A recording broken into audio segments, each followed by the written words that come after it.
Welcome to this video on thought stopping. This is another video in the Cognitive Behavioral Therapy Nugget series. I'm your host, Dr. Elise Snipes.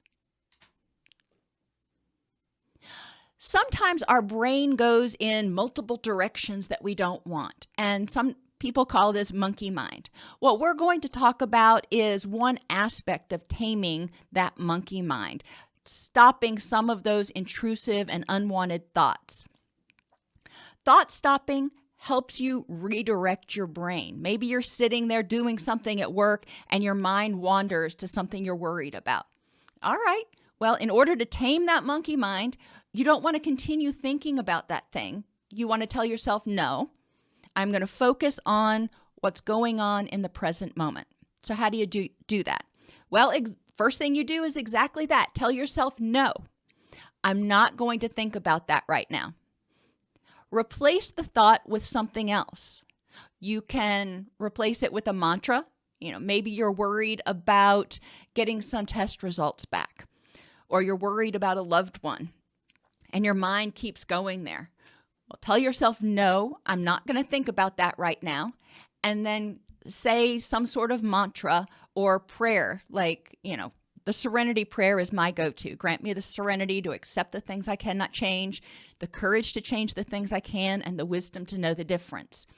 Or, a few Hail Marys, whatever works for you in order to occupy your mind so that that thought can come back and it can knock on the door, but you're not letting it in. A mantra, a prayer, some people will pick up a book and say, no, I'm not going to think about that right now. I'm going to start reading this book so I can focus on that. Or sometimes you just return your attention to whatever you're doing in the moment. If you were working and you were just, typing away in an Excel spreadsheet and all of a sudden your mind went over there, bring it back and say, no, I'm not going to think about that right now. I'm going to focus on what I'm doing. I find that sometimes it's helpful to talk out loud, talk myself through it in order to stay more grounded. If my mind starts wandering, like when I'm cooking, I will just start kind of narrating exactly what I'm doing when I'm doing it. Now, that doesn't work perfectly if you're in an office with a bunch of people. But if you're at home, if you're laying in bed, if you're at the gym, well, maybe not at the gym, there are a lot of times you can narrate, out loud, and that really helps keep you focused and grounded in the moment. If that thought keeps coming back, ask yourself, what's the benefit to ruminating on this thought? What is the benefit for me to keep worrying about this? Is worrying going to change it? Is worrying going to help anything? And the answer is 99 times out of 100, no. Worry doesn't do anything. Worry and anxiety are feelings you have that are supposed to motivate you to do something, not just sit there and nurture the feeling. Which takes us to our next step.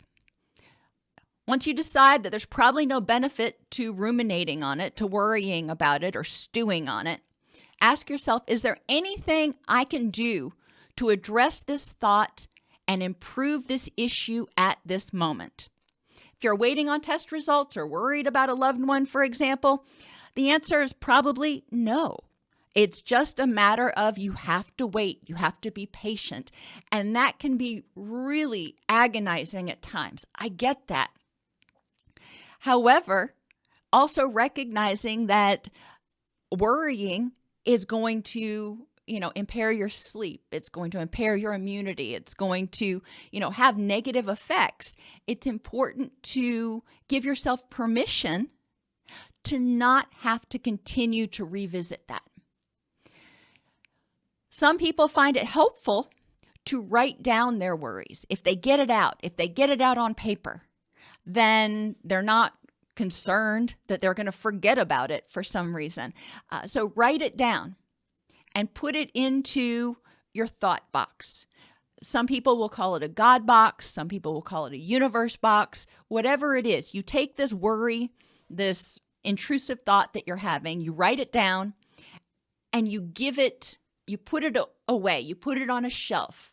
And that's actually physically giving you the experience of shelving that thought for a moment. You can come back to it whenever you want. It's not going anywhere, but you're shelving it for the moment. Don't get discouraged. It takes time to develop this skill, especially if you are a person who does ruminate a lot, who does worry a lot. Start small.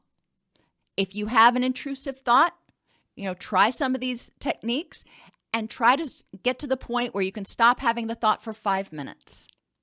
And then once you can do that pretty easily, then 10 minutes. It sounds like not a big deal, but it can be, especially if it's something that you are really concerned about. It can be hard to even go 5 minutes. So set yourself up for success, taking small steps towards learning how to tame that monkey mind. I can give you the other example, and it's not, a monkey, but if you've ever tried to train a dog to do the basic commands, at first, if you can get your puppy to sit and just, sit and hold it for about 1.5 seconds, oh, that's wonderful. And then you want to get it to where the puppy will sit for 3 seconds and then 5 seconds. And then eventually you want the puppy to be able and willing to sit until it comes when it's called. That's exactly what we want to do when we tame our monkey mind. We want to get to the point where we can prevent it from getting up and jumping into our brain right away. I hope this skill ends up being helpful for you. It certainly helps a lot of people reduce their distress and improve their productivity once they get the hang of it. But be patient with yourself.